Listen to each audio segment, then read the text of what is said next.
Ken smiled as he recalled, "Your parents were always a handful." My mother-in-law nodded in agreement, adding with a faint smile, "Now that they're gone, I can say it. Growing up under such parents, it's no wonder you struggled with independence." She looked at me pointedly, her words cutting deep. "If I had raised you, Maya, you would have turned out respectable like Ken," she continued, her tone dripping with condescension.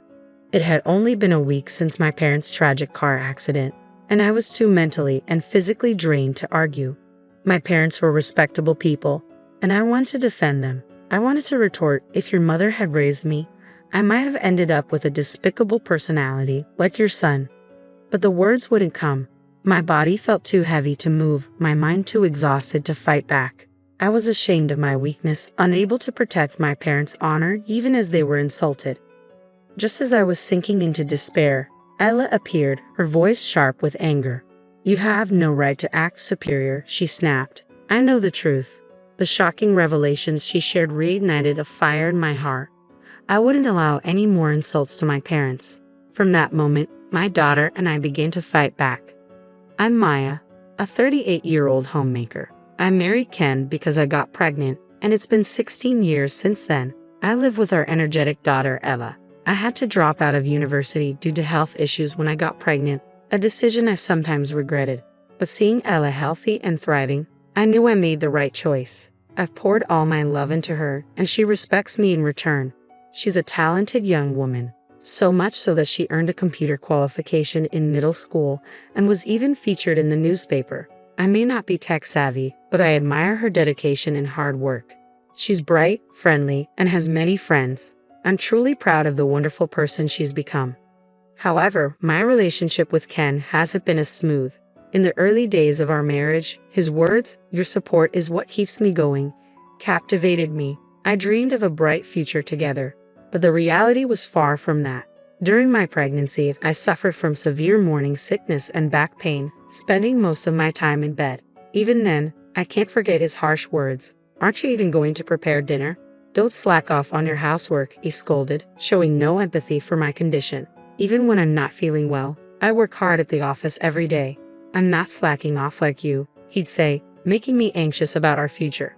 When Ella was born, Ken didn't even show up at the hospital, citing work as an excuse. I didn't see him until we were discharged. That was when my affection for him began to wane. Yet I didn't choose divorce, mainly for Ella's sake. I felt incapable of raising her alone, especially without the means to send her to a good private school. So I endured, even when Ken made irrational demands like, "I can't eat this awful food. Remake it immediately." I silently complied, striving to be the ideal wife. As I continued to obey without complaint, Ken grew more arrogant. By the time 10 years had passed, he no longer even called me by my name. It wasn't just him. My mother-in-law also tormented me. She'd visit when Ken wasn't around and harass me with cruel words. "Women with low education and no career like you aren't suitable for Ken. You probably only got married because you were young. Now that you're getting older, you'd better make an effort not to be abandoned." And all I could do was apologize. "I'll do my best," was always my response. But no matter how often I said it, it never seemed to make a difference.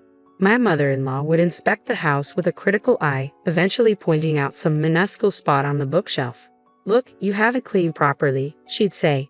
"If you're a housewife, it's only natural that there shouldn't be a speck of dust left." I wonder if low education also means low skills in housework. No matter how hard I worked, she always found something to criticize. There was only one time I couldn't hold back. I broke under the weight of my husband and mother-in-law's constant harsh words. "Ken, weren't you much kinder before we got married? Why did you become so cold?" Even after 10 years of marriage, I still couldn't understand why he had changed. For a decade, I've been searching for answers, but I couldn't find any specific reason. If my husband's coldness was directed solely at me, I might have been able to endure it. But thinking about our daughter, I decided to confront him. "I understand work is tough, but I want you to make a little more time for Ella." His response, when he returned, was cruel. "Why should I bother with my daughter's mood? I'm already busy running the company I founded, unlike you, who have nothing to do all day." After shouting this, he quickly retreated to his room. If Ella had been his biological daughter, maybe he would have listened. That faint hope was shattered in an instant. Feeling at my limit, I decided to confide in my parents about everything that had happened. Their words were a relief I hadn't realized I needed. Why didn't you talk to us sooner? If it's about your livelihood, we'll support you. Divorce him quickly. For someone who had tried to overcome everything on my own, their support was incredibly reassuring. However, it didn't lead to a divorce. My husband, who had always been intimidating, suddenly showed an apologetic attitude in front of my parents. It was my fault. I deeply apologize, he repeated, tears streaming down his face. Perhaps he felt something in that moment, and my fundamentally kind parents were moved by his apparent remorse. In the end, we decided not to divorce. But that decision didn't solve the problem. As soon as we returned home, my husband's demeanor changed. He berated me with an angry voice. This isn't a joke. What's the matter with humiliating me like that? It's shameful to rely on your parents when you're an adult. If we divorce, our reputation in society will plummet. Can't you even understand such basic things? His shouting filled the room, and Ella watched us, her face expressionless. My days filled with anguish showed no signs of ending. 8 years later, my parents passed away in a car accident. The cause of the accident was mistakenly pressing the accelerator instead of the brake. I couldn't believe it had come to this. Devastated by the obituary, I barely had time to process my grief before I had to take on the responsibility of arranging my parents' funeral. As their only child, the weight of this duty fell entirely on me. My husband made it clear he had no intention of helping. This is your parents' funeral, so it won't help at all. You deal with everything on your own, he declared before heading off to work as usual. Despite his indifference, on the day of the funeral, he showed up in new clothes with a mournful expression, keeping his head down. I wasn't even allowed to buy new clothes, but it was obvious why he attended. He cared about appearances. His true motives became even clearer a week later, on a Sunday. My mother-in-law and husband came to the house, both wearing smug smiles, and delivered a statement that left me reeling. We always had trouble dealing with your parents, Ken said with a smile. But they're finally gone, he added, as my mother-in-law nodded in agreement. If you're raised by parents like that, you'll end up as someone who can't be independent, like Maya. If I had raised her, she would have become a fine person like Ken, she added. I was utterly exhausted, both from the shock of losing my parents and the strain of my marriage. These two delivered words that felt like a final blow. What had I ever done to deserve this? I wanted to scream at them, to tell them not to mess around, but I was too worn out, too shattered to respond. My mind and body were completely drained. All I could do was silently apologize to my parents, feeling like a failure as their daughter for not defending them against such insults. Just as I was sinking into despair, my daughter suddenly appeared. Her expression was defiant as she addressed my husband and mother-in-law. Who do you think you are? I know everything, she said, her words eliciting an irritated look from my husband. I'm not going to entertain nonsense. You should be studying your room or something, he snapped. Yeah, that's right. Ella needs to study so she doesn't turn out like her mom, my mother-in-law chimed in. But Ella remained silent in the face of their condescension, and then she dropped a bombshell. You think I don't know? I saw you tampering with Grandpa's car. I gasped in astonishment. Could it be true? Had they really tampered with the car? Was the accident deliberate? If that was the case, it was beyond outrageous. It was monstrous. I instinctively looked at the two of them, and they stared at Ella with pale faces. Ella, what are you saying? That your father tampered with the car? Don't talk nonsense, my husband yelled, his face drained of color, anger barely masking his fear. My mother-in-law's mouth opened and closed like a fish gasping for air, but no words came out. Ella, unfazed by her father's shouting, met his anger head-on, raising her voice to match his. Nonsense. Then why don't you confirm it with your own eyes? With that, she pulled out her smartphone and played a saved video. The video began with a shot of my dad's car before it was wrecked, clearly showing it in their garage. After a few seconds, voices could be heard off-screen. All right, good thing we left the keys unlocked, said my husband's voice. How did you unlock the garage? Asked my mother-in-law. I went to apologize to my in-laws before, remember? I made a copy of the house key then, thinking I'd get it back to them someday. I knew Maya had the key, so I borrowed it while she was sleeping. Even though he was always so concerned about appearances, my husband had secretly copied a master key to my parents' house. My mother-in-law didn't condemn his wrongdoing. Instead, she praised him.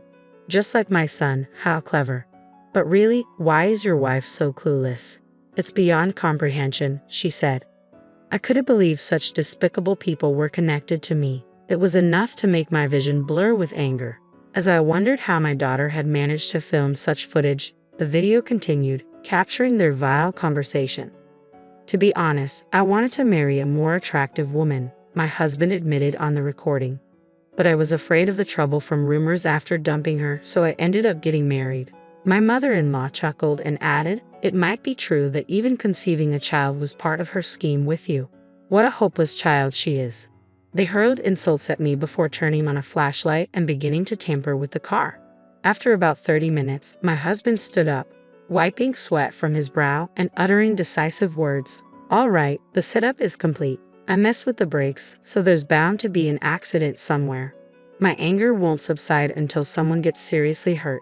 My mother-in-law agreed with a sinister satisfaction, saying, "Yes, make my son bow like that. Those people deserve to suffer." The video ended as they left the garage, acting as if nothing had happened. Ella looked at her father, her face filled with a sense of superiority. "How about it? Can you still call this a lie?" she asked, leaving my husband speechless. "Debbie, why would there be such a video?" he stammered, his confidence shattered. "I filmed it myself," Ella stated, her voice steady. "What he did to Grandpa's car and how he mocked Mom is unforgivable. He's truly the worst man, isn't he?" She sighed heavily, her frustration evident, then addressed them slowly. "Sharing the same blood as you is nothing but disgraceful. If only I had noticed that camera's existence a little sooner, this wouldn't have happened. Realizing it only after the funeral proves that surveillance cameras are useless." Ella's eyes narrowed as she looked at them coldly. "People like you should be arrested." The moment they heard the word arrested, their faces changed. "Arrested? Becoming a criminal? That's absurd. Hand over that phone," my husband shouted, lunging at our daughter. Instinctively, I stepped in and skillfully dodged him, knocking him to the floor. "Actually, our family runs self-defense classes I used to attend before getting married, so I can easily subdue you when you attack without thinking." "You can't do that. That's violence. I'll sue you," my husband yelled. But the tension that had built up in me for years snapped, and I finally let my emotions take over. "Violence? Then what do you call what you just tried to do to Ella? I can't believe you tried to lay a hand on your own daughter." Perhaps surprised by my unexpected retaliation, he stumbled over his response. "And no, that's what you're doing is clearly voyeurism," he stammered, trying to regain control of the situation. Ella cut him off sharply. "I had Grandpa's permission. I wanted to test the new security camera system I built." He scoffed. "There's no way Ella could build a system like that." But Ella, with abilities that seemed unlikely to have come from me, had received awards in programming. She was considered a prodigy, so much so that news crews had come to her school to interview her. "You didn't even know about the awards, did you?" she retorted, her voice dripping with contempt. "I earned awards for programming, yet I've had to endure being a failure of a parent," Ella said, her voice laced with contempt as she delivered the final blow. "Now you're going to get arrested, and you'll be a failure as a member of society too." She fixed her father with a cold gaze. "You call yourself elite, but you don't even know basic things that high schoolers do. Maybe your definition of elite is different, but to me it's just vanity."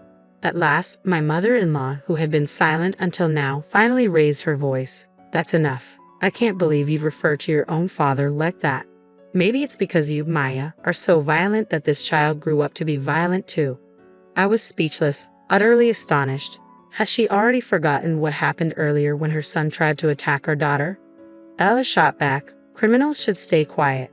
Breaking my smartphone is pointless. The data is in the cloud, so you can't erase it anyway." Impressed by my daughter's foresight, I watched as she continued. "Why suddenly talk about clouds?" she mocked. "I'm not talking about the sky. I'm talking about the internet. Elite people like you should understand, right? Especially after all the boasting you did to Mom." But both my husband and his mother remained silent, clearly unfamiliar with cloud computing. "Calling yourselves elite is just plain vanity," Ella continued. "What a pitiful family. Don't be ridiculous. Who do you think has been feeding you all this time? With whose money?" my husband retorted angrily. "It's not that she didn't work, but that she couldn't," Ella replied coolly. "In fact, my husband had pressured me into being the housewife, insisting that a dual income would ruin his rich man image. He gradually stripped away what little independence I had. But today, those days end. Seeing my daughter bravely stand up, I realized I needed to do the same." Ella is right. I've stayed in this marriage for our daughter's sake, but being with someone like you is detrimental to her, I said firmly. Are you really asking for a divorce? How will a woman who's never worked survive without me? My husband shouted, his contemptuous attitude exposing how hollow his pride really was. I decided to shatter that inflated ego. Do you really think you can live without me? Who do you think irons your suits every day, cleans this comfortable house, prepares your favorite meals? I've done all that. Without me, do you think you can handle it all by yourself? Of course I can, he responded, though his voice wavered with uncertainty. Your voice seems shaky. Are you really confident? I pressed.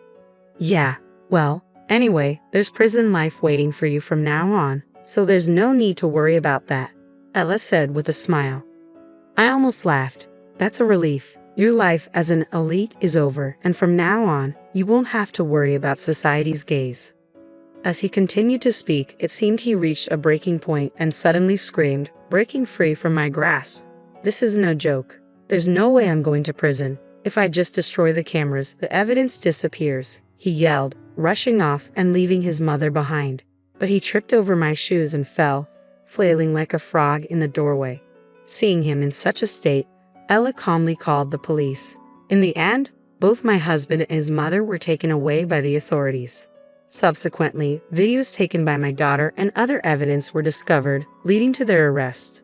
Anger welled up within me as I thought about the truth behind my parents' deaths. The trial is still ongoing, but I hope they receive appropriate punishment. Furthermore, my husband's company went bankrupt immediately following his arrest, with lawsuits regarding unpaid wages piling up. It seems he was unpopular among his employees, often speaking condescendingly without offering much helpful advice. Their belief in their own superiority was just a misconception. Since then, my daughter and I have been living a peaceful life. Although there were concerns about finances, my parents left us an inheritance. The will stipulated that the inheritance was solely for my daughter and me, granting my husband no rights. I was surprised by the existence of the will, but apparently it was prepared long ago, foreseeing events such as my contemplation of divorce or their passing. I hold deep respect for my parents. I started attending a vocational school for welfare-related studies using the inheritance. I believe that acquiring specialized qualifications will pave the way for me to become a full-fledged employee despite my lack of prior work experience. My daughter is passionate about app development and expresses a desire to become a programmer in the future. While life with just the two of us can be challenging, it's also filled with happiness. I cherish the precious life I share with my daughter and hope to continue doing so in the future.